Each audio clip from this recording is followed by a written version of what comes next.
ইয়া রাসূলুল্লাহ, হাবিবাল্লাহ, আজকে পবিত্র ঈদের দিন, ঈদের দিন আজকে খুশির দিন।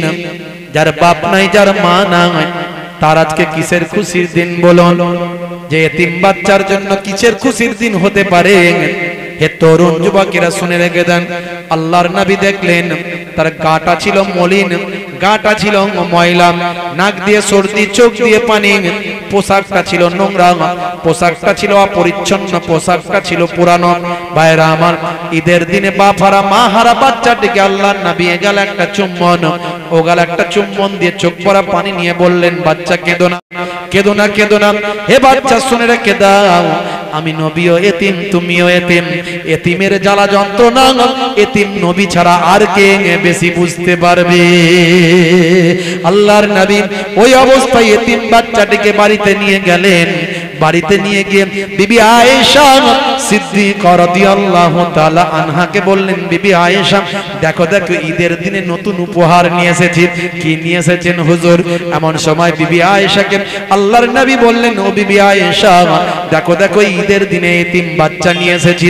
এই এতিম বাচ্চার জ্বালা যন্ত্রণা আমি এতিম ছাড়া আর কেউ বেশি বুঝবে না, তাই এতিম বাচ্চাকে তুলে নিয়ে এসেছি।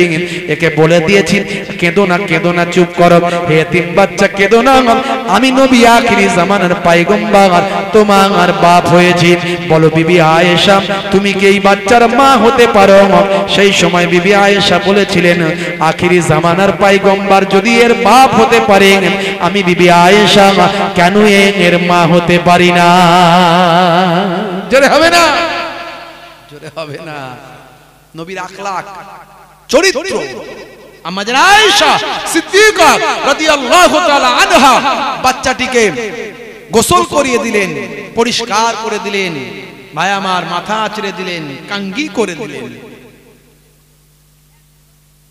খুশবু লাগিয়ে দিলেন, নতুন পোশাক পরিয়ে দিলেন, দিয়ে বললেন, যাও, কিছু সময় আগে মদিনার বাচ্চারা তোমাকে নোংরা দেখেছিল, তোমাকে মলিন দেখেছিল, তোমার চেহারাটা একেবারে কষ্টদায়ক দেখেছিল, তোমার নাক দিয়ে ঝরছিল সর্দি, চোখ দিয়ে ঝরছিল পানি। এখন তোমার চেহারাটা সুন্দর হয়ে গেছে, চকচক করছে, নতুন পোশাক পরেছো, তোমার পরিপাটি করে দিয়েছি। যাও, যে মদিনার বাচ্চারা কিছু সময় আগে তোমাকে নোংরা দেখেছিল, কাঁদতে দেখেছিল, তাদেরকে গিয়ে তোমার হাসি মুখটা একবার দেখিয়ে দিয়ে এসো। জোরে হবে না? হে তরুণ যুবকেরা, হে আমার বন্ধুরা, এমন সময় ছোট বাচ্চাটি মদিনার বাচ্চাদের কাছে চলে গেল। মদিনার বাচ্চারা তাদের খেলা বন্ধ করে দিল, দিয়ে বলল, হে ছেলে, কিছু সময় আগে তোমাকে দেখেছিলাম, তোমার চেহারাটা ছিল মলিন, চোখ দিয়ে পানি, নাক দিয়ে সর্দি, গা দিয়ে দুর্গন্ধ, পোশাকটা ছেঁড়া ফাটা, তোমার এই কান্না মুখে কে হাসি ফোটালো? ছেলেটি চোখ ভরা পানি নিয়ে বলেছিল, আনন্দের অশ্রু বিসর্জন করে বলেছিল, হে মদিনার বাচ্চারা শুনে রেখে দাও, কিছু সময় আগে আমার বাপ ছিলেন না, কিছু সময় আগে আমার মা ছিলেন না, আমার দুঃখ দুর্দশার সীমা পরিসীমা ছিল না। আজ আমি এখন এমন বাপের বাপ পেয়েছি, এমন মায়ের মা পেয়েছি, যে বাপ যে মা পৃথিবীর জমিনে দ্বিতীয় আর কেউ পাবে না। মদিনার বাচ্চারা খেলাধুলা বন্ধ করে দিয়ে বলেছিল, কে তোর বাপ, কে তোর মা, একটু খুলে বল।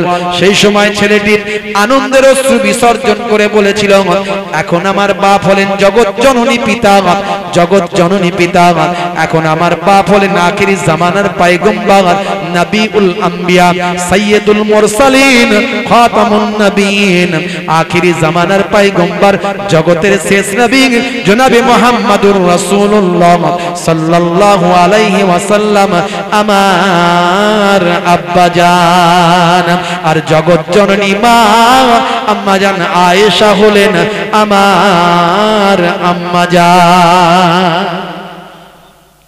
তাই তো আমার আল্লাহ বলছেন, হে দুনিয়ার মানুষ, তোমরা কেমন করে আল্লাহ ভুলে থাকো, কেমন করে নবী ভুলে থাকো, কেমন করে আমার দ্বীন ছেড়ে দাও, কেমন করে আমার ইবাদত ভুলে যাও, কেমন করে আমার কোরআনের পক্ষে না থেকে বিপক্ষে থাকো, কেমন করে আমার কোরআনের তাফসীরের ওয়াজের মাহফিলের বাইরে তোমরা থাকো, কাইফা তাকফুরুন, তোমরা কেমন করে কুফরি করো বিল্লাহি, আল্লাহর সাথে, ওয়াকুনতুম আমওয়াতান, তোমরা ছিলে মৃত, ফাআহিয়াকুম, আমি তোমাদের জীবন দিয়েছি, সুম্মা ইউমীতুকুম, আবার তোমাদের মৃত্যু দেব, এই পৃথিবী থেকে তোমরা মারা যাবে, সুম্মা ইউহয়ীকুম, আবার তোমাদের জীবন দেব, এই পৃথিবীর জমিনে আবার তোমাদের জিন্দা করা হবে, সুম্মা ইলাইহি তুরজাউন, তোমাদেরকে আমি আল্লাহ আমার কাছে ফিরতে হবে, তোমাদেরকে আমি আল্লাহর কাছে আসতে হবে। ভাই আমার, তরুণ যুবকেরা আমার, হে মানুষ, তোমাকে রিটার্ন হিয়ার, এখানে আসতে হবে, ফিরে আসতে হবে, সুতরাং নাফরমানি করো না। বন্ধুরা আমার, তরুণ যুবকেরা আমার, কাল কিয়ামতের দিনে হাসরের ময়দানে পৃথিবীর বুকে, পৃথিবীর স্টার্টিং থেকে ending, from starting to ending, হে তরুণ যুবকেরা, ইবতিদা থেকে ইন্তেহা পর্যন্ত, পৃথিবীর শুরু থেকে শেষ পর্যন্ত যত মানুষ পৃথিবীতে এসেছে সবাইকে তোলা হবে হাসরের ময়দানের জন্য, বিচারের দিনের জন্য তোলা হবে।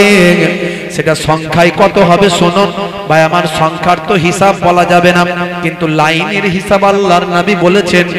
লাইন হবে কতগুলো?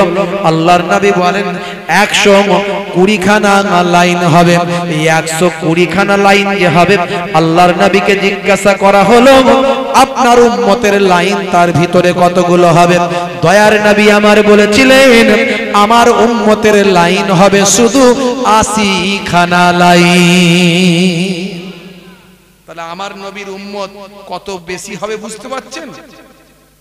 সেই 80 খানা লাইনের ভিতরে এবারে কে নামাজি কে পরেশগার, আল্লাহর নবীকে আম্মাজান আয়েশা সিদ্দিকা বলছে হুজুর আপনি চিনবেন কি করে, আপনার উম্মতকে বের করবেন কি করে? আল্লাহর নবী বলেন হে বিবি আয়েশা শুনে রেখে দাও, জেনে রেখে দাও, অনেকগুলো ঘোড়ার মাঝখানে যদি কপাল চাঁদা ঘোড়া থাকে, কপাল চাঁদা যদি ঘোড়া থাকে, সেই ঘোড়া কি চিনতে অসুবিধা হয়? না না, অসুবিধা হয় না। আমার উম্মতেরা দুনিয়ার জমিনে যারা নামাজ পড়েছিল, ওযু করেছিল, এই ওযু করার কারণে তাদের ওযুর অঙ্গগুলো এমন আল্লাহ আমার আল্লাহ নূর দিয়ে চমকে দেবেন। অত হাজার হাজার লক্ষ লক্ষ কোটি কোটি মানুষের ভিতরে নামাজি ওযুওয়ালা মানুষের চেহারা থেকে নূরটা চমকাতে থাকবে। এমন সময় আমি আমার উম্মতগুলোকে বুঝে নেব এগুলো আমার উম্মত। বুঝতে পারছেন ভাইরা আমার, তরুণ যুবকেরা আমার, আমার আল্লাহ বললেন ইবাদতের জন্য পাঠিয়েছি। যাদের ভিতর সুন্নত পাওয়া যায় তারা কেউ পথহারা হয় না। রাসূলের পথে যারা চলে দুনিয়ায় বাতিলের বাধা তারা মানে না। নিশীত রজনীতে সেজদাতে যায়, হুসাইনি তাদের নিয়ে ভাবনাতে রয়। বিপদের মাঝে তারা যতই পড়ুক, বিপদের মাঝে তারা যতই পড়ুক, রাসূলের তরিকা ছাড়ে না। জোরে হবে না, জোরে হবে না। যতই বিপদে পড়ুক রাসূলের তরিকা সুন্নাত ছাড়ে না। জান চলে যাবে, ঈমান যাবে না। হযরতে ওমর ফারুক রাদিয়াল্লাহু তাআলা আনহু বলেছিলেন আতরকু সুন্নতি বিকাউলি হুমাকা, আমি আহমকদের কথা শুনে আমার নবীর সুন্নতকে ত্যাগ করব না না না না।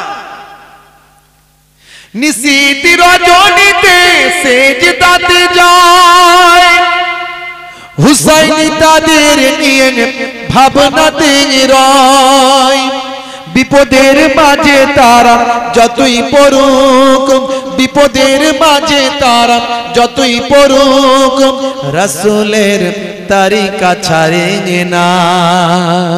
যাদের ভিতরে সুন্নত পাওয়া যায় তারা কেউ পথহারা হয় না। রাসূলের পথে যারা চলে দুনিয়ায়, বাতিলের বাধা তারা মানে না। জোরে হবে না? জোরে হবে না? হযরতে মালিক শাহ রাহমাতুল্লাহ আলাইহি, স্পেনের বাদশাহ মালিক শাহ, আন্দালুস, ইস্পাহান, বর্তমানে স্পেন, স্পেন রাজত্ব করেছিল মুসলমানেরা। ভাইরা আমার, 800 বছরেরও বেশি। কিন্তু মুসলমান যখন আল্লাহ ভুলে যায়, নবী ভুলে যায়, অলস হয়ে যায়, কর্মহীন হয়ে পড়ে, আনন্দে ফুর্তিতে মত্ত হয়ে যায়, আল্লাহর নির্দেশ রাসূলের সুন্নাত ছেড়ে দেয়, 800 বছর রাজত্ব করার পরে রাজা ফার্নান্ডেজ আর রানী ইসাবেলা বোকা বানিয়ে মুসলমানদের পরাজিত করেছিল, সবাইকে হত্যা করেছিল। এই যে 1 এপ্রিল, এপ্রিল ফুল করে ছেলেরা, এপ্রিল ফুল করে না, করে না? এই এপ্রিল ফুলের ইতিহাসটা জেনে তারপরে এপ্রিল ফুল করো। হে যুবক, হে যুবক, এপ্রিল ফুল করে মানুষকে বোকা বানাচ্ছ। এপ্রিল মানে এপ্রিল মাসে, ফুল মানে বোকা। এই যে বোকা বানাচ্ছ, এই বোকা বানানোর ইতিহাসটা জেনে নিয়ে লোককে বোকা বানাও। স্কুল, কলেজ, ইউনিভার্সিটি, গ্রামে, বাজারে, শহরে এপ্রিল ফুল করে মুসলমানের ছেলে, এর পেছনে আছে করুণ ইতিহাস। স্পেনে মুসলমানেরা 800 বছরের বেশি রাজত্ব করেছিল। ভাইরা আমার, রাজা ফার্নান্ডেজ আর রানী ইসাবেলা দুজনেই ছিল নাসারাদের। ভাই আমার, নাসারাদের তারা রাজা রানী। তারা দেখলো স্পেনের রাজা, স্পেনের সম্রাট, স্পেনের নবাব, তারা আল্লাহ ভুলে গেছে, নবী ভুলে গেছে, আরাম আয়েশে লিপ্ত হয়েছে, ফুর্তিতে লিপ্ত হয়েছে। তারা দিন ভুলে গেছে, নামাজ ছেড়ে দিয়েছে, সুন্নাহ ছেড়ে দিয়েছে। তাদের কাছ থেকে এই দেশকে দখল করে নেওয়া খুব সহজ, কারণ তাদের ঈমানি শক্তি আর নাই। হঠাৎ ভাই আমার, রাজা আর রানী তারা একত্রিত হলো। যারা একে অপরের বিরুদ্ধে ছিল তারা একত্রিত হলো। তারা একত্রিত হয়ে পুরো স্পেনকে ঘিরে ফেললো। আর এদিকে দীর্ঘদিন ধরে আরাম আয়েশে লিপ্ত থাকার কারণে নিজেদের আত্মরক্ষার ক্ষমতাটুকু মুসলমান সৈন্যরা হারিয়ে ফেলেছিল। দীর্ঘদিন ধরে আরামে আয়েশে লিপ্ত থাকার কারণে আত্মরক্ষার অধিকার সংবিধান দেয়, আত্মরক্ষার অধিকার তোমার দেশ দেয়, আত্মরক্ষার অধিকার এটা তোমার নৈতিক অধিকার। সেই অধিকার যখন তুমি হারিয়ে ফেলবে তখন তোমাকে সহজেই যে কেউ পরাস্ত করতে পারবে। রাজা ফার্নান্ডেজ আর রানী ইসাবেলা তারা পুরো স্পেনকে ঘিরে ফেলে বলল, হে মুসলিম সম্রাট, আর তোমাদের বাঁচার কোনো রাস্তা নাই। আমরা ঘিরে ফেলেছি, সমস্ত অস্ত্র শস্ত্র সজ্জিত হয়ে তোমাদেরকে পরাজয় বরণ করতে হবে। তবে যদি যুদ্ধ করো সবাইকে হত্যা করে ফেলবো, আর যদি আত্মসমর্পণ করো তাহলে বাঁচতে পারবে।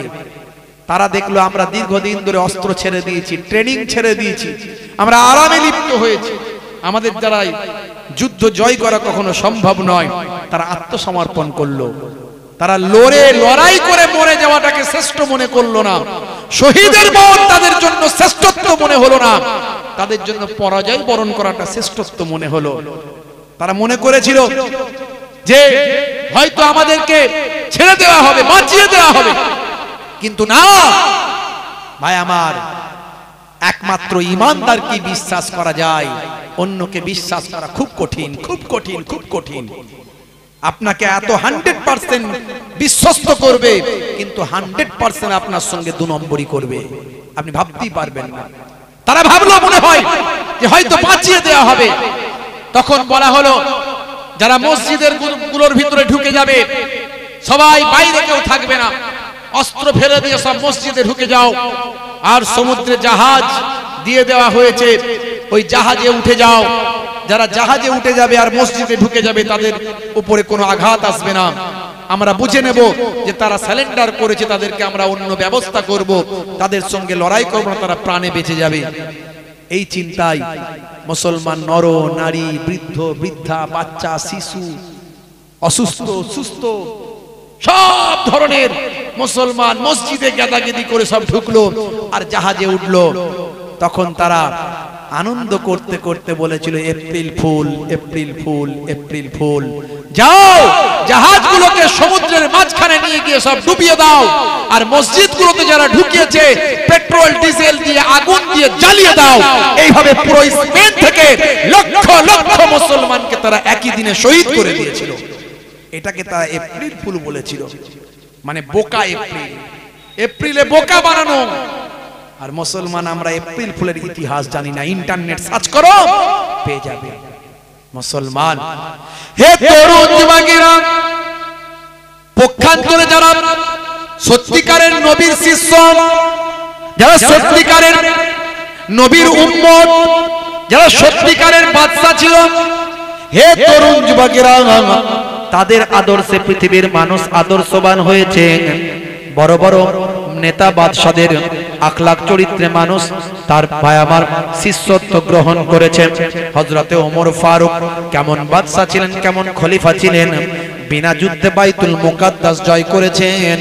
হে তরুণ যুবকেরা শুনে রেখে দেন, আর্তাগ্রুল ভাই আমার সুলতান সালাউদ্দিন আইয়ুবী ভাই আমার দোস্ত আমার ওসমানিয়া ভাই আমার সুলতান ওসমান থেকে শুরু করে সুলতান ওরহান থেকে শুরু করে বড় বড় সুলতান যারা এসেছিল তাদের আদর্শে বহু মানুষ কালেমা পড়ে বিশ্বনবীর শিষ্য হয়েছিল।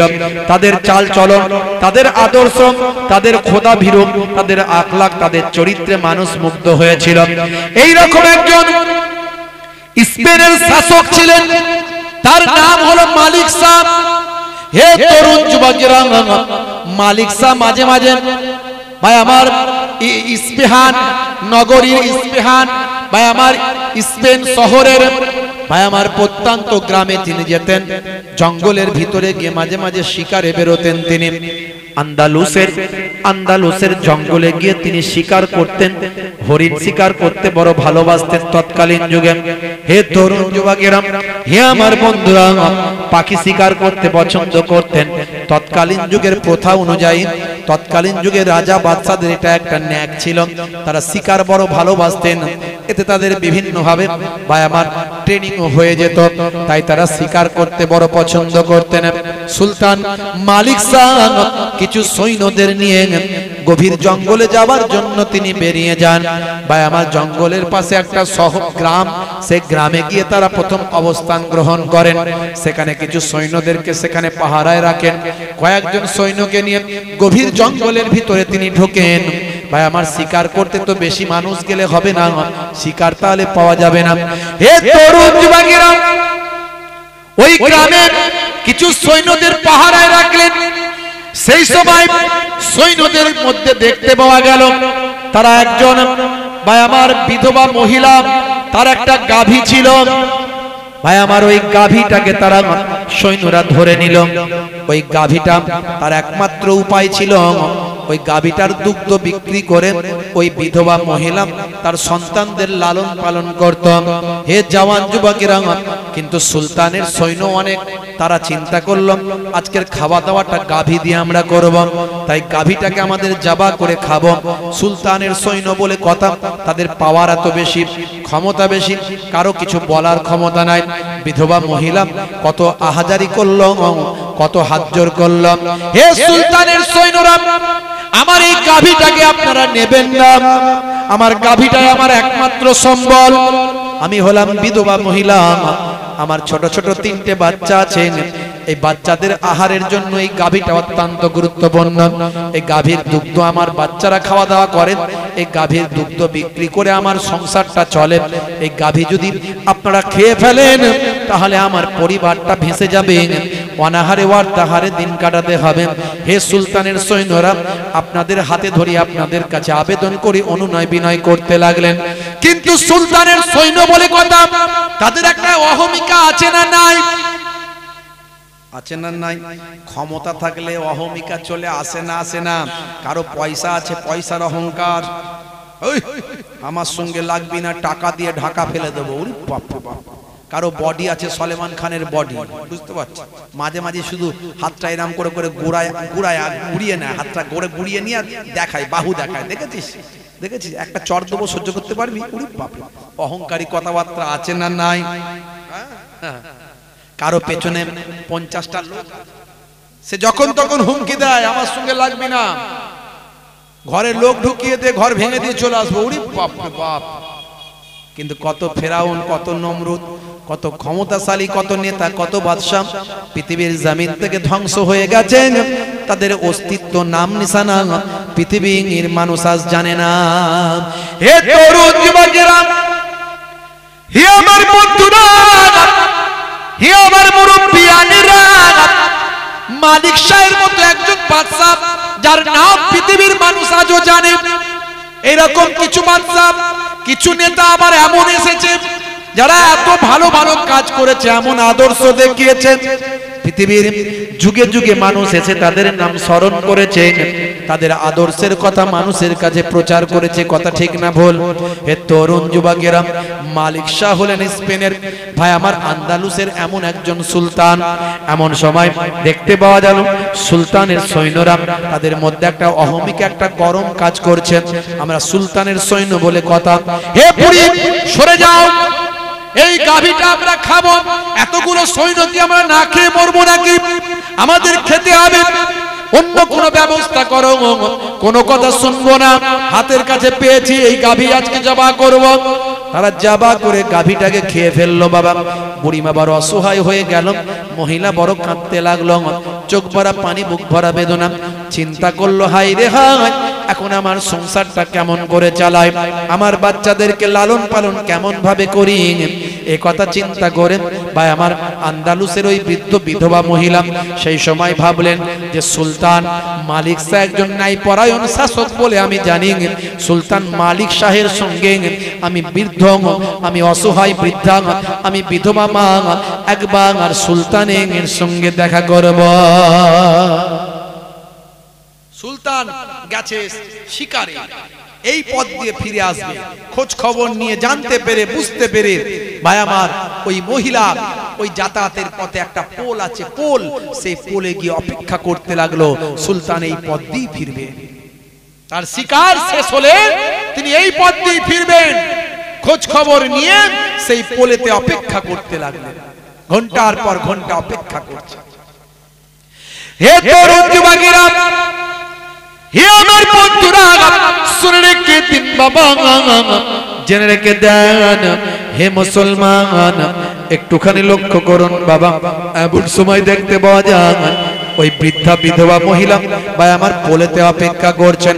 দীর্ঘ বহু সময় ধরে অপেক্ষা করার পর সুলতান মালিক শাহ রাহমাতুল্লাহ আলাইহি আন্দালুস ইস্পাহানের বিখ্যাত সুলতান, তিনি সেই পথ দিয়ে ঘোড়ায় চড়ে আসছেন কয়েকজন সৈন্য নিয়ে, শিকার করে তখন ফিরে যাচ্ছেন বাসার দিকে।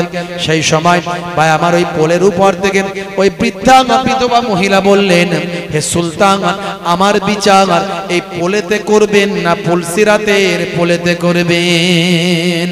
হে সুলতান, হে আন্দালুসের সুলতান, হে সুলতান মালিক শাহ, আমি একজন বিধবা অসহায় মহিলা, দীর্ঘ সময় ধরে আপনার জন্য অপেক্ষা করছি, এই পোলেতে আমার বিচার করবেন না ফুলসিরাতের পোলেতে বিচারটা হবে বলুন? সঙ্গে সঙ্গে সুলতান মালিক শাহ ভাই আমার অবাক হয়ে গেলেন, হতবাক হয়ে গেলেন, ঘোড়া থেকে নেমে পড়লেন, মা ও মামা ফুলসিরাতের পোলের কথা বলো না মা, সেদিন আমার কোনো ক্ষমতা চলবে না, সেদিন একমাত্র আল্লাহ যদি আমাকে নাজাত দেন আমি নাজাত পেতে পারি, সেদিনের কথা বলো না, সেদিনে বিচার করার ক্ষমতা তো আমার থাকবে না। আমি একজন সাধারণ মানুষের মতো থাকব। আমার গুনাহ মাফি আল্লাহ যদি করেন তাহলে হয়তো আমি নাজাতটা পেতে পারি মা, আর নতুবা হয়তো নাজাত পাবো কিনা জানি না। মা বলো মা, আজকে বিচার তোমার এই পোলেতেই হবে মা, বলো তোমার কি বিচার চাই। হে তরুণ যুবকেরা, সেই সময় ভাই আমার দোস্ত আমার ওই বৃদ্ধা ওই বিধবা মহিলা বলেছিলেন, শুনুন আপনার সৈন্যদের কুকীর্তি শুনুন।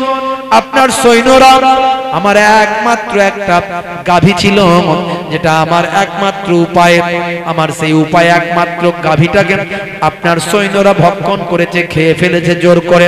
আমি অসহায়, আমার তিনটে বাচ্চা, তাদের এখান থেকে রুজি রুটির ব্যবস্থা হয়। এই গাভীর দুগ্ধ বিক্রি করে, এই গাভীর দুগ্ধ খাইয়ে আমাদের দিন চলে, আমাদের রুজি রুটি হয়। কত অনুনয় বিনয় করলাম, কত আহাজারি করলাম, আপনার সৈন্যদের জানে কোনো দয়া মায়া হলো না। আপনার সৈন্যরা আমার ওই গাভীটাকে খেয়ে ফেললাম। এখন এর বিচারটা এখানে করবেন না পুলসিরাতের পোলে হবে বলুন। সেই সময় বাদশাহ সুলতান ভাই আমার মালিক শাহ রাহমাতুল্লাহ আলাইহি রাগান্বিত হয়ে সৈন্যদের আওয়াজ দিয়ে ডাক দিলেন, ডাকো সেই সমস্ত অভাগা হতভাগা সৈন্যদের ডাকো, যারা এই বুড়িমার কথা অমান্য করে, এই বিধবা মহিলার কথা অমান্য করে তার গাভীটাকে খেয়েছে, তাদের ডাকো। হে তরুণ যুবকেরা, সেই সময় সুলতান মালিক সাহেব যারা প্রকৃত মুসলিম, তাদের আদর্শ নবী আনা হবে, যারা প্রকৃত ভাই আমার রাসূলের সুন্নাত মেনে চলে, তাদের আখলাকটা নবী আনা হবে। সুলতান মালিক শাহ এমন একজন মুসলিম শাসক ছিলেন যার আদর্শটা নবিয়ানা আখলাকে পরিপূর্ণ ছিল। সঙ্গে সঙ্গে ডাকা হলো, ঘোড়ায় করে চলে গেল একজন সৈন্য। ওই সমস্ত সৈন্যদের ডেকে আনা হলো, তাদেরকে ভাই আমার সুলতান মালিক শাহ ভৎসনা করলেন, লাঞ্ছিত করলেন, অপমানিত করলেন, তাদেরকে বরখাস্ত করলেন। যাও তোমাদের বরখাস্ত করলাম, তোমাদের মতো অযোগ্য সৈন্য আমার দলে থাকার কোনো অধিকার নাই। যাও এই বৃদ্ধা মহিলার অবাধ্য হয়ে তার সঙ্গে খারাপ আচরণ করে তার গাভী তোমরা খেয়ে ফেলেছ। হে আমার সৈন্যরা, যাও 70টা গাভী, একটা গাভীর বিনিময়ে এই মহিলাকে দিয়ে তার কান্না মুখে হাসিটা ফুটিয়ে দাও। জোরে হবে না? একটা গাভীর বিনিময়ে 70টা গাভী দিয়ে বুড়িমাকে হাসিয়েছিলেন সুলতান মালিক শাহ। এরা হলেন প্রকৃত মুসলিম শাসক। এদের মধ্যে কি আখলাক, কি চরিত্র ছিল, দীর্ঘদিন ধরে তারা রাজত্ব করতে পেরেছিলেন। তাদের মধ্যে নবীর আদর্শ ছিল, নবীর আদর্শ দিয়ে তারা বিশ্ব জয় করেছে।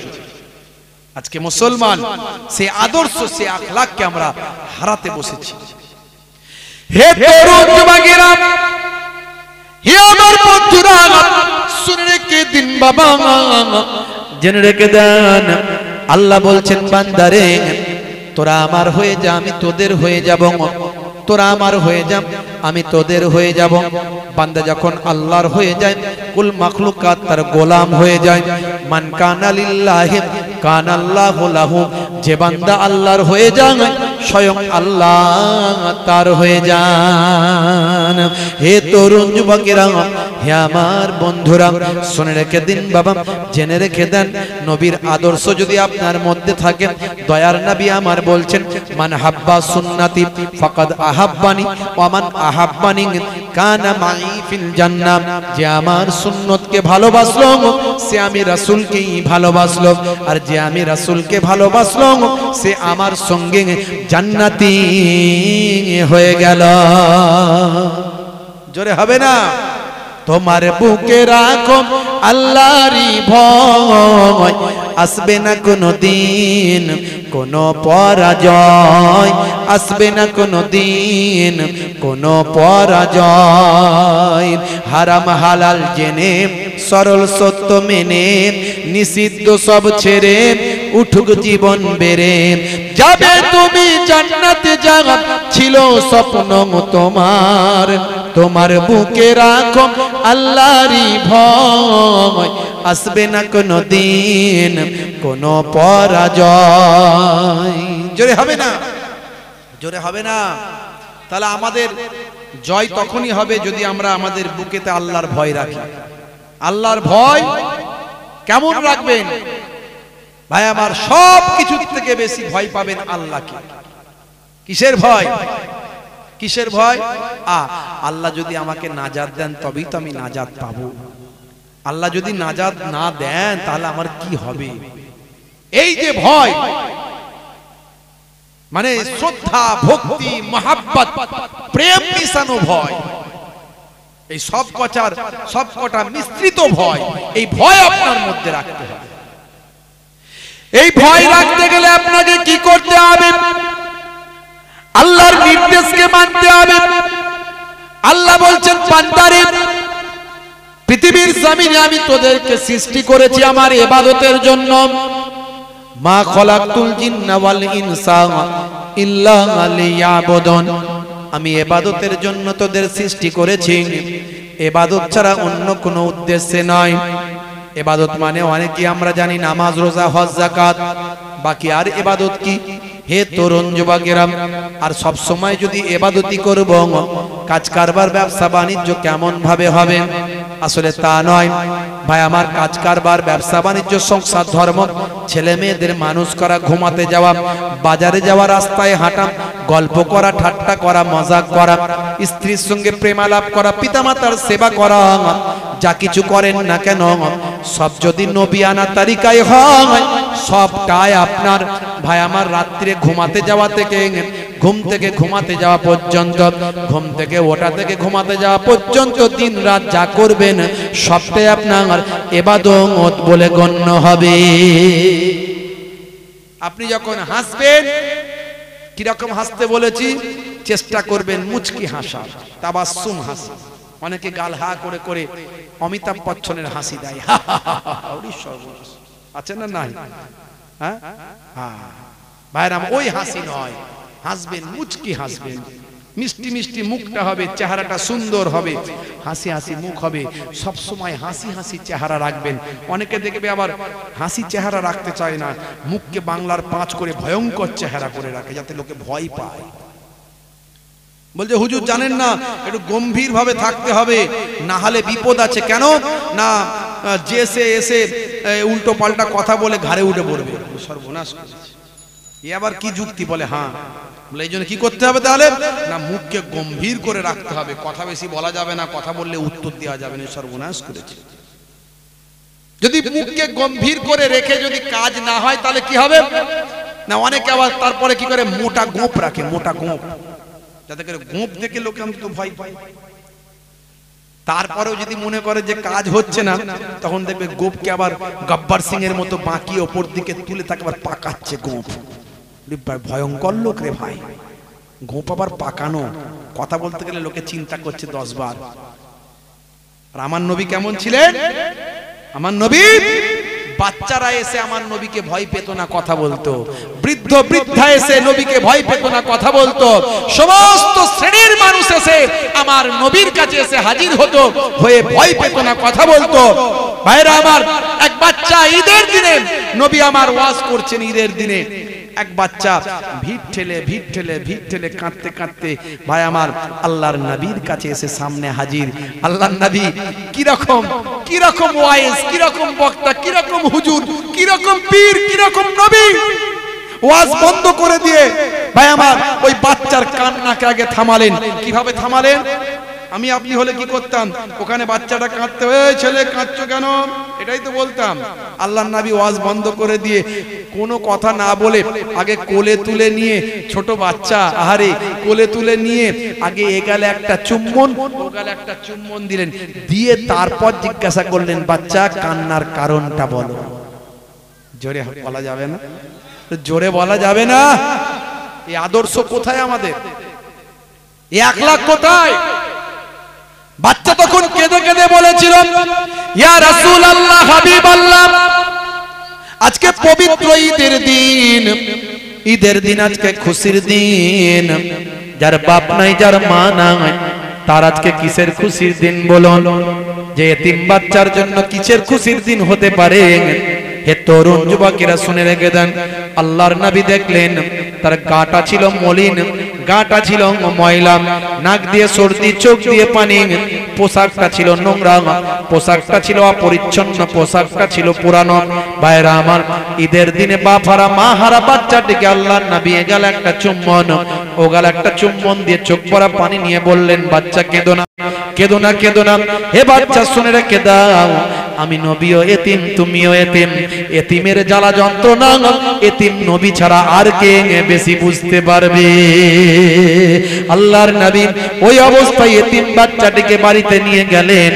বাড়িতে নিয়ে গিয়ে বিবি আয়েশা সিদ্দিকা রাদিয়াল্লাহু তাআলা আনহাকে বললেন, বিবি আয়েশা দেখো দেখো, ঈদের দিনে নতুন উপহার নিয়ে এসেছি। কি নিয়ে এসেছেন হুজুর?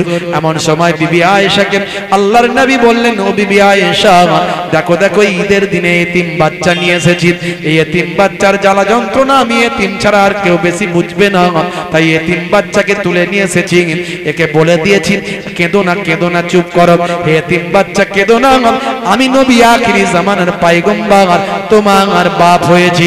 বলো বিবি আয়েশা, তুমি কি এই বাচ্চার মা হতে পারো? সেই সময় বিবি আয়েশা বলেছিলেন, আখিরি জামানার পয়গম্বর যদি এর বাপ হতে পারে, আমি বিবি আয়েশা কেন এর মা হতে পারি না? জোরে হবে না, জোরে হবে না। নবীর আখলাক, চরিত্র। আম্মা জান আয়েশা সিদ্দিকা রাদিয়াল্লাহু তাআলা আনহা বাচ্চাটিকে গোসল করিয়ে দিলেন, পরিষ্কার করে দিলেন, ভাই আমার মাথা আঁচড়ে দিলেন, কাঙ্গি করে দিলেন, খুশবু লাগিয়ে দিলেন, নতুন পোশাক পরিয়ে দিলেন, দিয়ে বললেন, যাও, কিছু সময় আগে মদিনার বাচ্চারা তোমাকে নোংরা দেখেছিল, তোমাকে মলিন দেখেছিল, তোমার চেহারাটা একেবারে কষ্টদায়ক দেখেছিল, তোমার নাক দিয়ে ঝরছিল সর্দি, চোখ দিয়ে ঝরছিল পানি। এখন তোমার চেহারাটা সুন্দর হয়ে গেছে, চকচক করছে, নতুন পোশাক পরেছো, তোমার পরিপাটি করে দিয়েছি। যাও, যে মদিনার বাচ্চারা কিছু সময় আগে তোমাকে নোংরা দেখেছিল, কাঁদতে দেখেছিল, তাদেরকে গিয়ে তোমার হাসি মুখটা একবার দেখিয়ে দিয়ে এসো। জোরে হবে না? হে তরুণ যুবকেরা, হে আমার বন্ধুরা, এমন সময় ছোট বাচ্চাটি মদিনার বাচ্চাদের কাছে চলে গেল। মদিনার বাচ্চারা তাদের খেলা বন্ধ করে দিল, দিয়ে বলল, হে ছেলে, কিছু সময় আগে তোমাকে দেখেছিলাম, তোমার চেহারাটা ছিল মলিন, চোখ দিয়ে পানি, নাক দিয়ে সর্দি, গা দিয়ে দুর্গন্ধ, পোশাকটা ছেঁড়া ফাটা, তোমার এই কান্না মুখে কে হাসি ফোটালো? ছেলেটি চোখ ভরা পানি নিয়ে বলেছিল, আনন্দের অশ্রু বিসর্জন করে বলেছিল, হে মদিনার বাচ্চারা শুনে রেখে দাও, কিছু সময় আগে আমার বাপ ছিলেন না, কিছু সময় আগে আমার মা ছিলেন না, আমার দুঃখ দুর্দশার সীমা পরিসীমা ছিল না। আজ আমি এখন এমন বাপের বাপ পেয়েছি, এমন মায়ের মা পেয়েছি, যে বাপ যে মা পৃথিবীর জমিনে দ্বিতীয় আর কেউ পাবে না। মদিনার বাচ্চারা খেলাধুলা বন্ধ করে দিয়ে বলেছিল, কে তোর বাপ, কে তোর মা, একটু খুলে বল। সেই সময় ছেলেটি আনন্দের অশ্রু বিসর্জন করে বলেছিল, এখন আমার বাপ হলেন জগৎ জননী পিতা, জগৎ জননী পিতা, এখন আমার বাপ হলেন আখিরি জামানার পয়গম্বর, নবিউল আম্বিয়া, সাইয়্যিদুল মুরসালিন, খাতামুন নবিয়্যিন, আখিরি জামানার পয়গম্বর, জগতের শেষ নবী জনাবে মুহাম্মদুর রাসূলুল্লাহ সাল্লাল্লাহু আলাইহি ওয়াসাল্লাম আমার আব্বা জান। আর জগৎ জননী মা আম্মা জান আয়েশা হলেন আমার আম্মা জান। মদিনার বাচ্চারা বলেছিল, হাই রে হাই, আজকে ঈদের দিনে যদি আমাদেরও বাপ না থাকতো, আমাদের যদি মা না থাকতো, কত ভালো হতো। আমরা আল্লাহর নবীকে আব্বা হিসাবে আর মা আয়েশাকে মা হিসাবে আমরা পেতাম। দেখেছেন কি আখলাকুন নবী, রাসূলের চরিত্র, সারা পৃথিবী সেই আখলাকে আজকে বিশ্ব জয়। এক শ্রেণীর মিডিয়া, এক শ্রেণীর হলুদ মিডিয়া, তারা সর্বদা ইসলামের বিরুদ্ধে কটূক্তি করে যাচ্ছে। তারা কোন মুসলমান যদি কোনো অন্যায় কাজ করে, তখন তারা মুসলিম সমাজকে মুসলমান অমুক, মুসলমান তমুক বলে। এক শ্রেণীর হলুদ মিডিয়া তারা এটা করছে। চক্রান্ত করে যাচ্ছে। কারণ কি? কারণ একটাই, ইসলামের ডেভেলপমেন্ট, ইসলামের ব্রডনেস, ইসলামের মাধুর্য, ইসলামের সৌন্দর্য, ইসলামের বিউটিনেস মানুষের কাছে যাতে পৌঁছাতে না পারে, মানুষ যাতে অবজার্ভ করতে না পারে, মানুষ যাতে গ্রহণ করতে না পারে, তাই ইসলাম সম্পর্কে কটূক্তি মানুষের কাছে করে, ইসলাম সম্পর্কে প্রোপাগান্ডা তৈরি করে, ইসলামোফোবিয়া তৈরি করে মানুষের কাছে একটা ইসলাম সম্পর্কে খারাপ মেসেজ দেওয়ার চেষ্টা করছে। কিন্তু পারবে না, পারবে না। দেখছেন তো মাঝে মাঝে মসজিদের তলায় শুধু ভাই আমার অমুসলিম ভাইদের কি সব ধর্মীয় জিনিস টিনিস বেরোচ্ছে, বলছে, শুধু বলছে, ইনভেস্টিগেশন করছে, বলছে মসজিদের তলায় নাকি হাই অমুসলিম ভাইদের ধর্মীয় স্থান ছিল। এইরকম করতে করতে করতে করতে হাত মেরেছে কোথায়? আজমির শরীফে। কথা ঠিক না ভুল? হাত মেরেছে কোথায়? আজমির শরীফে। তারপর কি হয়েছে? সারা বিশ্ব থেকে চাপ সৃষ্টি হয়েছে, সারা বিশ্ব থেকে চাপ সৃষ্টি হয়েছে। ভালো করে খবর নিয়ে দেখুন পরিস্থিতি কোন জায়গায় পৌঁছে গেছে। ভাইরা আমার, খাজা গরিব নওয়াজকে আল্লাহ কি দরজা দিয়েছিলেন? হিন্দুস্তানের বাদশাহ শাহেনশাহ করেছিলেন, সুলতানুল হিন্দ করেছিলেন। সে খাজা গরিব নওয়াজের রওজার তলাতে নাকি বলছে অন্য আমার অমুসলিম ভাইদের ধর্মস্থান আছে। কি বিপদ বলুন দেখিনি। আচ্ছা, মসজিদ যদি কারো জবরদখল করা জায়গায় হয়, সেই মসজিদে নামাজ পড়া যাবে? আরে মসজিদকে সরকারকে ভাঙতে হবে না, খালি প্রমাণ করে দেখিয়ে দিক না, প্রমাণ করে দেখিয়ে দিক। সরকারকে ভাঙতে হবে না, মুসলমান সেখানে নামাজ তো পড়বে না, ভেঙে গুড়িয়ে দেবে নিজেরাই। কথা ঠিক না ভুল? এটা লক্ষ লক্ষ মুসলমানকে জিজ্ঞাসা করুন, একই কথা বলবে। কারণ জবরদখল করা জায়গায় মুসলমানদের মসজিদ হয় না। ওই যেখানে সেখানে একটা জায়গা পেলাম টুক করে মসজিদ তৈরি করে ফেললাম, ওসব হবে না। ওসব ইসলামে নাই বাবু, ওসব অন্য জায়গায় হতে পারে, ইসলামে নাই। অত সহজ নয়। কিন্তু এ পর্যন্ত একটাও প্রমাণ করতে পারেনি, অথচ প্রোপাগান্ডা তৈরি করছে কিছু হলুদ মিডিয়া। আপনারা দেখবেন আজমির শরীফে তারা এই সব কথাবার্তা বলে কোথায় মামলা মোকদ্দমা আরো কি কি সব নাকি হয়েছে। ভাই বুঝতে পারছেন বন্ধুরা আমার, সারা বিশ্বে এমন একটা পরিস্থিতি তৈরি হয়েছে।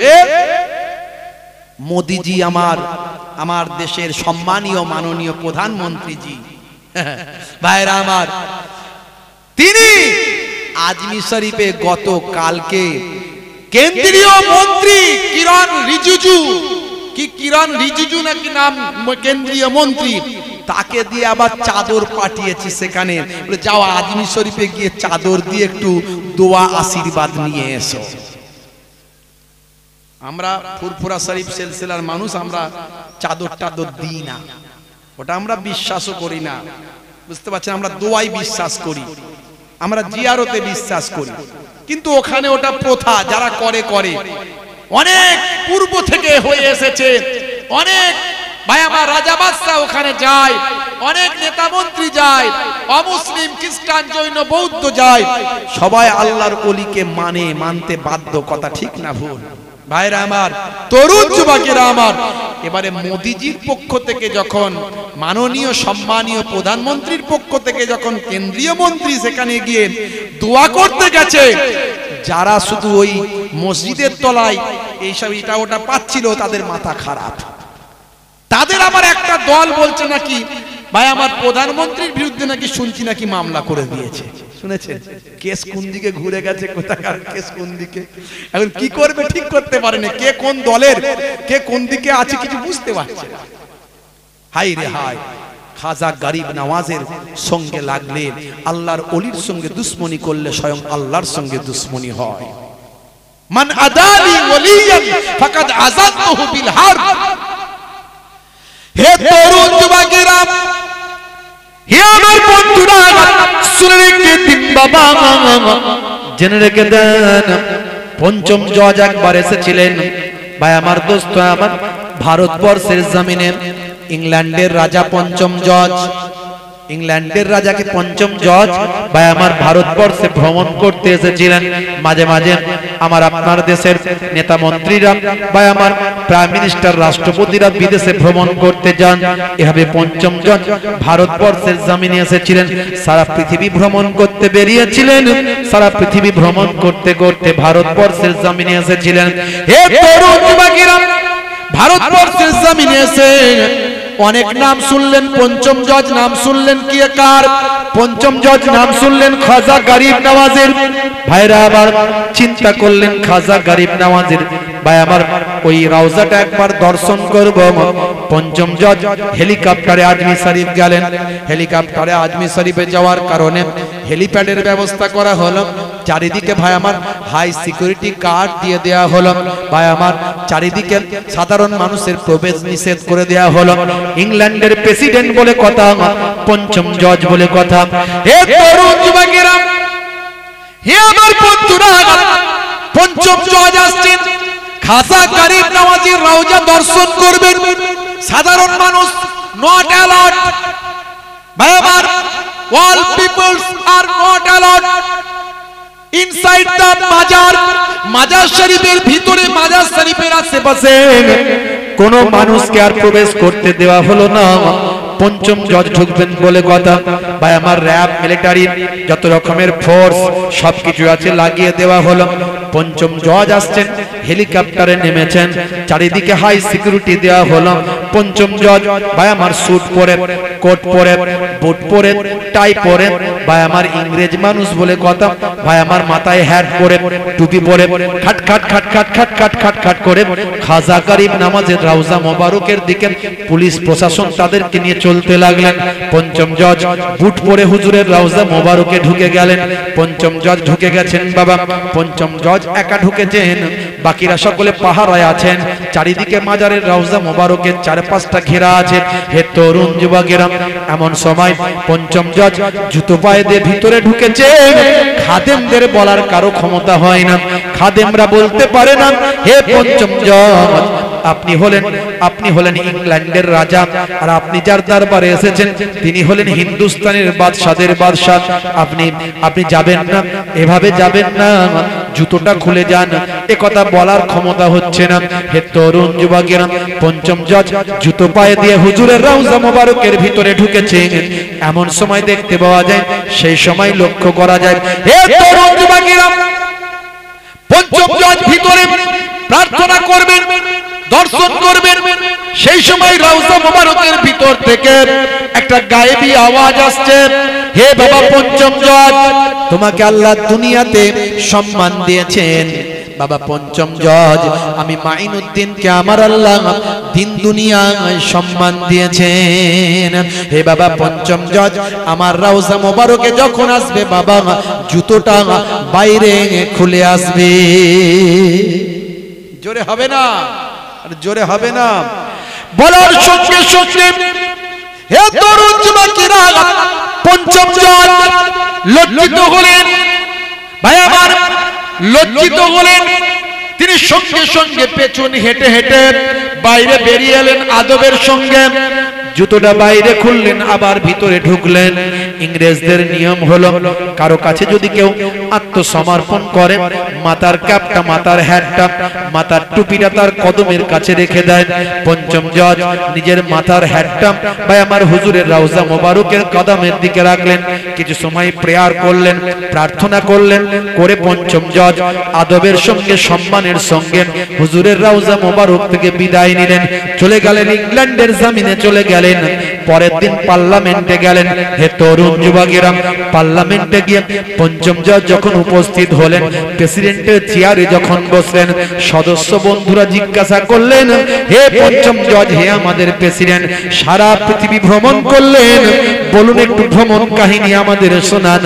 পঞ্চম জজ সে সময় চোখ ভরা পানি, বুক ভরা বেদনা নিয়ে বলেছিলেন, শুনে রেখে দাও, জেনে রেখে দাও, হে আমার সদস্য বন্ধুরা, সারা পৃথিবী আমি ভ্রমণ করে দেখলাম জীবিত মানুষ রাজত্ব করছে, কিন্তু হিন্দুস্তানের একটা জায়গায় গিয়ে দেখলাম মৃত মানুষ রাজত্ব করছে। তিনি আর অন্য কেউ নন, তিনি হলেন সুলতানুল হিন্দ হযরতে খাজা গরিব নওয়াজ। জোরে হবে না? আর জোরে হবে না? আমি তো অপেক্ষা করছিলাম যে খাজা গরিব নওয়াজের রওজা নিয়ে যেটা হচ্ছে একটু আগের দিকে এগো, কতদূর কেসটা যায় একটু দেখিস, কিন্তু যাওয়া মনে হচ্ছে চেপে গেল, আর এগোবে না। কারণ প্রধানমন্ত্রী নিজেই তো যখন চাদর পাঠিয়ে দিয়ে দোয়া চাইতে পাঠিয়েছে, সে আর কি আর খাজা গরিব নওয়াজের রওজা কি আর ভাঙবে বলে মনে হচ্ছে? ও আর ভাঙতে যাবে না। একটু দেখতে চাইছিলাম যে ভাঙতে গেলে কি হয় দেখি। এতদিন ধরে যা পড়েছি শুনেছি, বাস্তবে কি ঘটে অন্তত চোখে তো একবার দেখা হবে। ভাইরা আমার, তরুণ যুবকেরা আমার, মুরব্বিয়ানেরা আমার, ঈমানকে শক্ত করুন। পৃথিবীর কোন শক্তি আপনার সঙ্গে লেগে পারবে না। আপনি ঈমানকে মজবুত করুন, নামাজকে ছেড়ে দেবেন না, নামাজটা পড়ুন। নামাজ কাজা হলে কাজা পড়বেন, কাজা হলে কাজা পড়বেন। খুব কষ্ট হচ্ছে, আমি সব সময় বলি খুব কষ্ট হচ্ছে। আপনি অনেক নামাজ, এশার নামাজ 17 রাকাত আপনি পড়তে পাচ্ছেন না। ফরজ, ওয়াজিব, সুন্নতে মুআক্কেদা এইটা অন্তত পড়ে নেন। দাঁড়িয়ে পড়ার ক্ষমতা নাই, বসে পড়ুন, অন্তত বসে পড়ুন। ভাইরা আমার, আপনার বসারও ক্ষমতা নেই, আপনি এত অসুস্থ, নামাজ কিন্তু ছাড় দেওয়া হয়নি। শুয়ে নামাজ পড়ুন, কিন্তু নামাজ ছাড়া যাবে না। কোরআন মাজিদে আল্লাহ রাব্বুল আলামিন 82 বার নামাজের কথা বলেছেন। ওয়াকিমুস সালাত, নামাজ কায়েম করো, নামাজ কায়েম করো, নামাজ ছেড়ে দিও না। কিন্তু মুসলমান 95% মুসলমান 5 ওয়াক্ত নামাজ পড়ে না, আর 98% মুসলমান জুম্মার নামাজটা পড়ে। সপ্তাহে একদিন 2 রাকাত, কোন রকমে ঠকাঠক করে 2 রাকাত ঠুকে দিয়ে বেরিয়ে যাবে। কোথায় যাচ্ছিস রে ভাই? বাকি সব নামাজ গেল কোথায়? সপ্তাহে 2 রাকাত নামাজ পড়বে, সেটাও ভালো করে 2 রাকাতই ভালো করে পড়ছে না, কোন রকমে ঠক ঠক করে ঠুকে দিয়ে বেরিয়ে যাচ্ছে। বাকি নামাজ আগে পরে আর কোনো কিছু নাই, সুন্নত নামাজ সব ছেড়ে দিচ্ছে। হে তরুণ যুবকেরা, আমার আল্লাহ কোরআন মাজিদের মধ্যে বললেন, ওয়াকিমুস সালাত ওয়া আতুজ যাকাত ওয়া আরকাউ মা'আর রাকিন। তোমরা সালাতটা আদায় করো, যাকাতটা প্রদান করো, আর রুকুকারীদের সঙ্গে তোমরা রুকুটা করো। জোরে হবে না? আরে জোরে হবে না? হে তরুণ যুবকেরা, আমার আল্লাহ কোরআন মাজিদে 82 বার নামাজের কথা বলেছেন। নামাজ ছেড়ে দেবে না, এবং জামাতের সঙ্গে মসজিদে গিয়ে নামাজ পড়তে হবে। একজন অন্ধ আল্লাহর নবীকে বলেছিলেন, হুজুর আমার জন্য কি নামাজ জামাতে নামাজ ছাড় আছে? আল্লাহর নবী বলেছিলেন, হে অন্ধ, তুমি আজান শুনতে পাও? বলে হ্যাঁ হুজুর। বলে অন্যান্য কাজগুলো করতে পারো? হ্যাঁ পারি। যাও, আজান যখন শুনবে কষ্ট করে মসজিদে গিয়ে জামাতে নামাজটা পড়বে। হে তরুণ যুবকেরা, আল্লাহ বললেন, ইন্না সালাতা তানহা আনিল ফাহশাই ওয়াল মুনকার। নিশ্চয় নামাজ তোমাকে অশ্লীলতা ও অন্যায় থেকে দূরে সরিয়ে দেবে। নামাজ ছেড়ে দিও না বান্দা, নামাজ ছেড়ে দিও না। হে যুবক, নামাজ ছেড়ে দিও না। যখন তোমার কোনো বিপদ আছে, মুসিবত আছে, তোমার কল্যাণ পেতে চাও, কামিয়াবি হতে চাও, সফলতা পেতে চাও, চাকরিতে, শিক্ষাতে, কারবারে তুমি সফলতা পেতে চাও, হে যুবক তুমি বাবা আমি নামাজে এসে যাও, আল্লাহর দরবারে নামাজে এসে দাঁড়াও। 5 ওয়াক্ত নামাজের আগে আজানে বারবার বলা হয়, হে যুবক শুনে রেখে দাও, নামাজের দিকে এসো। মুয়াজ্জিন সাহেব 5 বার আজানে 10 বার করে বলতে থাকে, হাইয়া আলাস সালাহ, এসো নামাজের দিকে।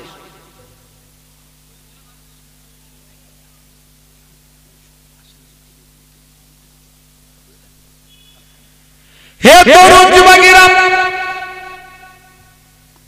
হে আমার বন্ধুরা, শুনে রেখে দিন বাবা, জেনে রেখে দেন। এমন সময় দেখতে পাওয়া যায় মুয়াজ্জিন বলে, হাইয়া আলাস সালাহ, এসো নামাজের দিকে এসো। নামাজের দিকে এলে কি হবে? মুয়াজ্জিনকে আল্লাহ বলছেন, বলে দাও নামাজে এলে কি পাবে। তাই মুয়াজ্জিন বারবার বলে, কি বলে? হাইয়া আলাল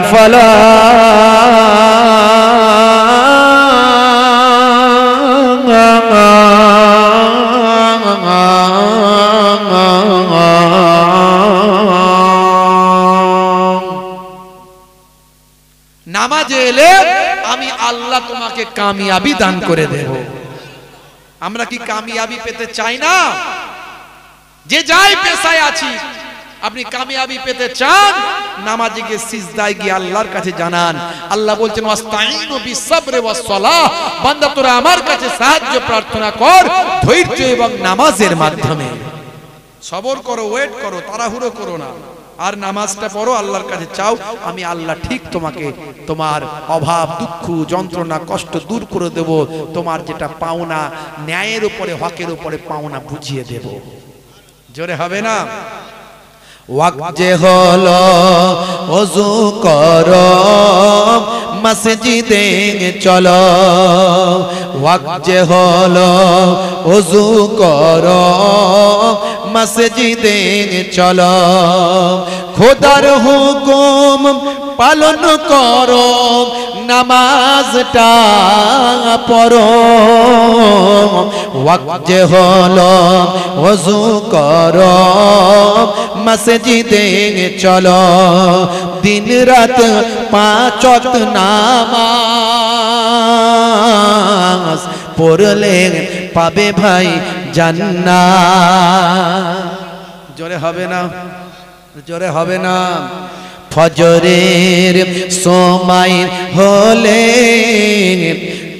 মসজিদে যাও তুমি চলে, থেকো না বিছানায় শুয়ে, খোদা দেন রহমত ঢেলে।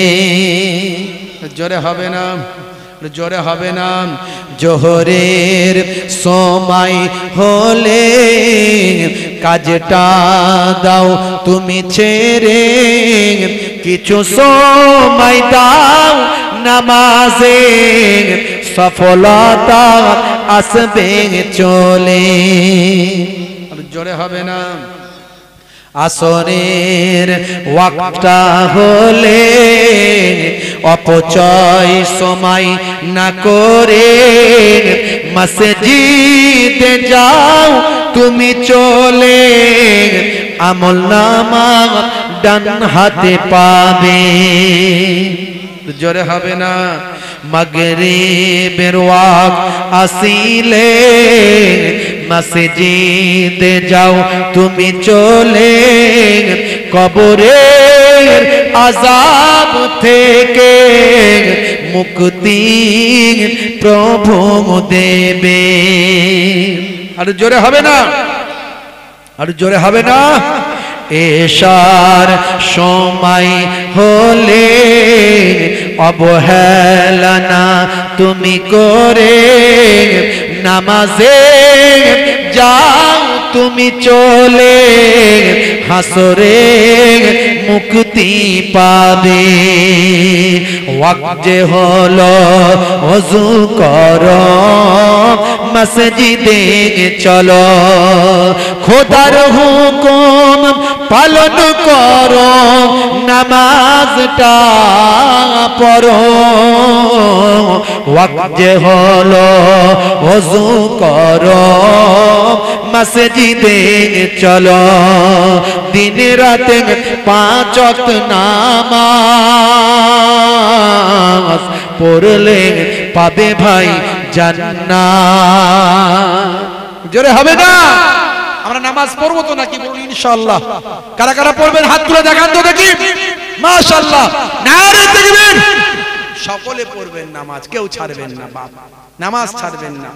ভাইরা আমার, পৃথিবী বিখ্যাত বিখ্যাত ব্যক্তি আমরা তো, ভাই আমার, বাপ মুসলমান, দাদু মুসলমান, আপনি মুসলমান। ছোটবেলা থেকে এই হাত ধরে ধরে এই বাচ্চাদেরকে দেখছেন না, নিয়ে এসে বসে আছে। আরো বাচ্চারা ছিল, সব রাত হয়ে গেছে, ঠান্ডায় চলে গেছে। তো এই বাচ্চাদেরকে ছোটবেলা থেকে আমাদেরকে আমাদের বাপ চোদ্দ পুরুষরা মসজিদে জালসায় নিয়ে গেছে। কিন্তু Cassius Clay, Gary Miller, Jennifer, mister Joseph, mister Dew Davis, mister Brain, ভাই আবার মাইকেল জ্যাকসন, ইলিমা দিমাত্রিয়াঙ্কো, মিস্টার রিচমন্ড, এরা এদের বাপ 14 পুরুষ মুসলমান ছিল না, এরা বাই চান্স মুসলমান নয়, বরং এরা বাই চয়েস মুসলমান হয়েছে। নবীর আদর্শকে এরা গ্রহণ করেছে। অবাক হয়ে যাবেন, পৃথিবী বিখ্যাত বিখ্যাত সেলিব্রিটি, নায়ক গায়ক খেলোয়াড় প্লেয়ার, তারা আজকে নবীর শিষ্য। কেন হয়েছে? তারা বুঝতে পেরেছে কোরআন সত্য, আল্লাহ সত্য, নবী সত্য। ভাই আমার, তারা প্রমাণ পেয়েছে 1450 বছর আগে আল্লাহর কোরআন রাসূলের হাদিসে যা বলা হয়েছে আজকের যুগে একটা অবৈজ্ঞানিক অপ্রাসঙ্গিক নয়। তারা প্রমাণ পেয়ে তারা আজকে নবীর সুন্নতকে আঁকড়ে ধরেছে। আর আমি আপনি না গবেষণা করছি ঠিক মতো, না পড়াশোনা করছি। হাত জোর করে বলবো, কোরআন মাজিদের একটা অ্যাপ মোবাইলে ডাউনলোড করুন। ভাই আমার, নবী পাকের একটা জীবনী ডাউনলোড করুন। ফাঁকা সময় দেখলে একটু পড়াশোনা করুন। অনলাইন গেম, ভাই আমার, ফালতু ভিডিও, বিভিন্ন রকম অশ্লীল জোকস, গল্প, কবিতা, ভাই আমার, অশ্লীল কবিতা, অশ্লীল ভিডিও, অশ্লীল ছবি, এই সব দেখে সময় কাটিয়ে জাহান্নামের দিকে চলে যাবেন না বাপ। জীবনকে সুন্দরভাবে গঠন করুন, মোবাইলটাকে ঠিকভাবে ইউটিলাইজ করুন, ব্যবহার করুন। ইওর মোবাইল, আপনার এই মোবাইলটা ভাই আমার হতে পারে আপনাকে টানতে টানতে জান্নাতের দরজায় পৌঁছে দিতে পারে, যদি এই মোবাইলটাকে ঠিকভাবে ইউটিলাইজ করেন। ভাইরা আমার, তরুণ যুবকেরা আমার, আপনার সন্তানকে সুশিক্ষায় শিক্ষিত করুন, হায়ার এডুকেশন দিন, হায়ার এডুকেটেড বানান। আপনার সন্তানটিকে ছোটবেলায় একটু মসজিদে, মক্তবে, মাদ্রাসায় পাঠিয়ে ইলমে দ্বীন, কোরআন হাদিসের জ্ঞান, নীতি নৈতিকতার শিক্ষা, পিতামাতার সেবা, ছোটদের স্নেহ, বড়দের সম্মান, এগুলো করতে শেখান। আপনার সন্তানের ছোটবেলায় আল্লাহর কোরআন শিখবে, নামাজ, ওযু, হজ, যাকাতের মাসালাগুলো জেনে যাবে। আপনার সন্তানকে হায়ার এডুকেশন দিন। আজকে রাজ্য সরকারের বিভিন্ন রকম প্রকল্প আছে ভাই আমার, বিভিন্ন রকম ভাই আমার স্কলারশিপ গুলো আছে। রাজ্য সরকারের শিক্ষার উপরে বিভিন্ন রকম কাজ তারা করছে। এছাড়া অন্যান্য সংস্থাগুলো তারাও কাজ করছে। আপনার মেরিট যদি সন্তান হয়, মেধা যদি থাকে, মেধাটাকে নষ্ট করবেন না। এপিজে আব্দুল কালাম, তার বাপ ছিল একজন ইমাম সাহেব। বুঝতে পারছেন ভাই আমার, ইমাম সাহেবদের মাইনে কত বুঝতেই পারছেন। ইমাম সাহেবের মাইনে মানে 3000, 4000, 5000। হ্যাঁ, আর আমরা যদি ঠিক মতো ইমামদেরকে সত্যিকারের সম্মান দিতে পারতাম, তাহলে ইমামদেরকে আর ভাতা নিতে হতো না। হতো ভাই? হতো না।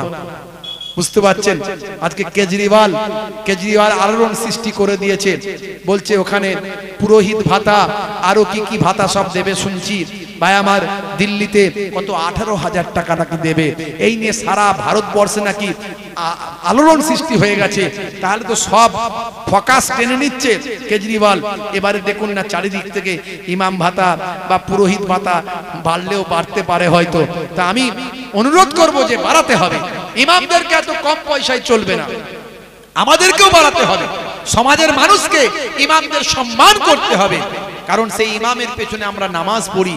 ইমাম হলো নেতা, আর আপনার নামাজ যার পেছনে ইক্তাদাই তো বিহাজাল ইমাম বলছেন, সেই ইমামকে আপনি রেসপেক্ট করুন, সম্মান করুন, ইমামকে ইজ্জত দিন, ইমামকে ভালোবাসুন। ইমাম সাহেবদেরকেও আরো দায়িত্বশীল হতে হবে, আরো সংবেদনশীল হতে হবে, ইসলামের নির্দেশনাকে আরো বেশি করে লালন পালন করতে হবে। ইমাম আলেম ওলামাদের মধ্যে দিয়ে যেন কোনো রকম এমন কাজ, এমন কথা, এমন ঘটনা না ঘটে যেটা সমাজের বুকে খারাপ বার্তা দেবে।